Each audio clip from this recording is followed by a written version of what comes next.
ఓం నమ శివాయ స్వామి. ఓం నమ శివాయ. శివుడు కూర్చొక మాలం చేయకుండా తమ్నే సేన్ దేగత శివ పరమాత్మ దకారొచ్చ తమ్నే సేన పాదాభివందనాలు. గురుస్వామి గోరస్గా కోరు.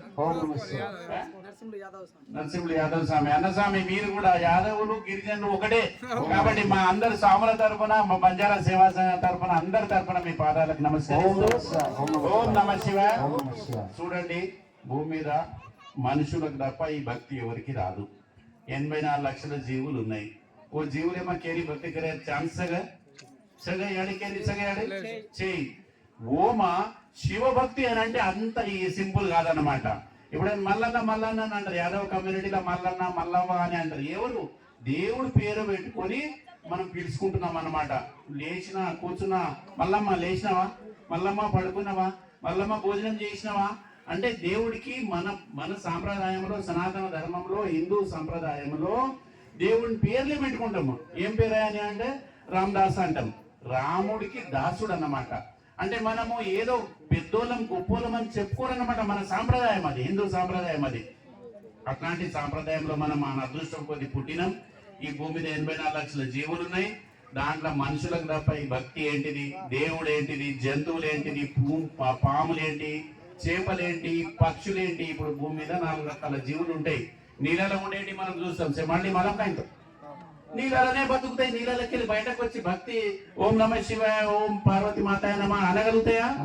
అనలేవు. పోని గాలిలో బతుకుతున్నాయి, మనకు తెలుసు. అవి ఏంటి? అవి పక్షులు. అవి ఏమైనా భక్తి చేయగలుగుతాయా? చేయలేవు. పోని 4 కాళ్ళై ఉన్నాయి, అవి ఏమైనా చేయగలుగుతాయా? చేయలేవు. కానీ 2 కాళ్ళ మీద ఉండి 1 కాళ్ళ మీద కూడా నిలబడి మరి మనం స్నానాలు చేసి గుడి చుట్టూ బోర్ల దండాలు కూడా పెడతాం మనము మల్లన్న గుడిలో. మరి ఇట్లాంటి భక్తి చేయడం అనేది చిన్న విషయం కాదు. ఆజ్కల్ గవర్నమెంట్ से शिशिर मुद्दा काढेरो आणि जवळ सवय खायरो मला काय दिसेल ఊసే చూడండి 40 దాడికి ఇదేతాం. 40 రోజులు చేసిరు కదా, 40 రోజులు చేసిరు. మరి అట్లాంటి మల్లన్న గురుస్వామి మరి యాదవన్న చక్కగా వీళ్ళందరికీ మరి చక్కగా పడిపూజ చేసిన చాలాసేపు చూస్తున్నాం మీ వాళ్ళ భజన. ఈ భజన వల్ల మనకు లోపల చెవుల ద్వారా ఏదైతే అజ్ఞానం ఉందో అది దూరం అయిపోతుంది అనమాట. మనం స్నానం చేస్తే బట్టలు ఉతికితే సబ్బు పెట్టి కడిగితే ఏమైతుంది? చర్మం శుభ్రం అవుతుంది, బట్టలు శుభ్రం అవుతాయి. కానీ ఈ భజన ద్వారా బుద్ధి శుభ్రం అవుతుంది, లోపల మనసు శుభ్రం అవుతుంది అనమాట. ఈ మనసు శుభ్రం అయింది అని అంటే ఆ గురుస్వామికి మనం దండం పెట్టాలి. మరి గురుస్వామికి దండం పెట్టాలంటే మనం కూడా ఇప్పుడు ఆకలి అవుతుంది కదా, స్వామి శరణం ఆకలి అవుతుంది కాబట్టి ఇది ఎక్కువసేపు మాట్లాడను. కానీ ఈ దీక్ష ఎవరైతే చేస్తున్నారో చాలా పుణ్యం వస్తుంది దీంతో.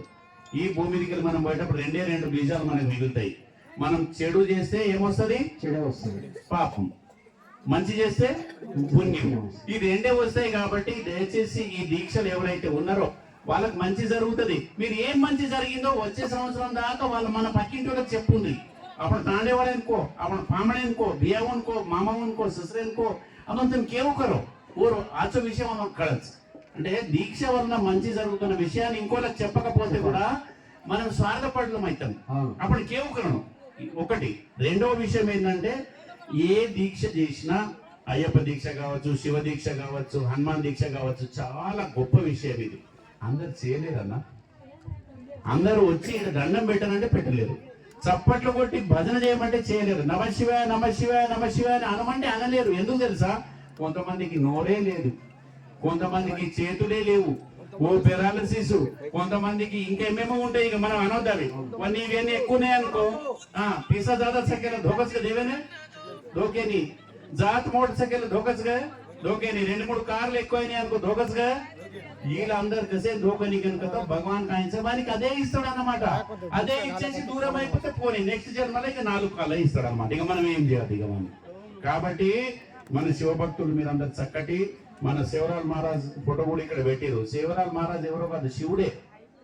ఒక షిమోగా అనే ఒక ప్లేస్ ఉన్నది దావణగిరి దగ్గర కర్ణాటకలో. షిమోగాకి 30 కిలోమీటర్ దూరమేమో స్వామి జన్మస్థానం సార్. గుత్తి గుంతకల్ దగ్గరికి మనం పోతున్నాము. ఓత గావడిచరా मेरो महाराज ఓత గావడిచరా జనరల్ రోగన్ కిందనే ఓత అప్పుడు గుడి బాండేసి బంజారా సేవసన్. కానీ పుట్టింది అక్కడ భీమలా మహారాజ్ కనుక అక్కడ మాత. ఆ మాత ఎవరు తపస్సు చేసి మాకు సంతానం కావాలని కోరితేనే శివుడి యొక్క అనుగ్రహం వల్ల, శంకరుడి అనుగ్రహం వల్ల స్వామి పుట్టింది అనమాట. కాబట్టి సేవాలాల్ ఎవరో కాదు, శంకరుడే. మరి సేవాలాల్ మహారాజ్ ఏం చేసిండు? గోసేవ చేసిండు. గోసేవ ఎవరికి వస్తుంది? గోర్మాటీలకు గోసేవ ఉంది కాబట్టి మనం గోర్మాటి అయినాం అన్నమాట. మీరేం తక్కువ చూసుకోవద్దు. గోర్మాటి అంటే గోర్ గావుడి చర్య జరగడం గోరువే. గోర్ లంబడోలు అని అంటే ఏంటిది? పృథ్వీరాజ్ చౌహాన్ అని ఒక రాజు ఉన్నాడు. మన చౌహాన్ ఉంది కదా, చౌహాన్ రాథోడ్ రామగోత్సే సకాయపం. ఆ చౌహాన్ ఆయన రాజు అన్నమాట. ఇప్పుడు రాజస్థాన్ కి మధ్యప్రదేశ్ మధ్యలో అది మన నిమాచల్ ఒక జిల్లా ఉంటది. అక్కడ ఈ నుంచి మొదలు పెడితే 30 కిలోమీటర్ల గుట్ట ఉన్నది. దాని మీద ఆయన ఉండేవాడు. ఆయనకి యుద్ధం చేసి ఎవరు ఆయనతో గెలవలేరు. చౌహాన్ మహారాజు అది పృథ్వీరాజ్ చౌహాన్. అట్లాంటి మహారాజుకు ఈ ఔరంగజేబ్ టైంలో మొత్తం వాళ్ళు అక్కడ గుట్టెక్కడ కూర్చుండి యుద్ధంలో ఆయనతో గెలవడానికి ప్రయత్నం చేస్తే దాని చుట్టూ పెద్ద కందకాలు ఉంటాయి. వెనకటి కాలంలో గుట్టల చుట్టూ ఏముంటాయంటే ఒక 10-20 గజాలు వెడల్పుతోని చుట్టూ ఒక నదిలాగా ఉంటది. ఎంత లోతు ఉంటుందో కోట గోడ చుట్టూ అన్న. సో ఇక అండ్లకెళ్ళి వాళ్ళు పోలేరు. ఎవరు యుద్ధం చేయాలన్నా అది ఏడికెళ్ళి రావాలి, ఏడికెళ్ళి పోవాలనేది అండ ఉన్న రాజుకే తెలుసు, కానీ వేరే తెలియదు. ఔరంగజేబు ఒక 6 నెలలు అక్కడ కూర్చున్నాడు. ఢిల్లీకి వెళ్ళి తెచ్చుకున్నారు బియ్యము, పప్పులు, ఉప్పులు. ఇప్పుడు మనం దీక్షలు ఎట్లా భిక్ష చేస్తున్నాం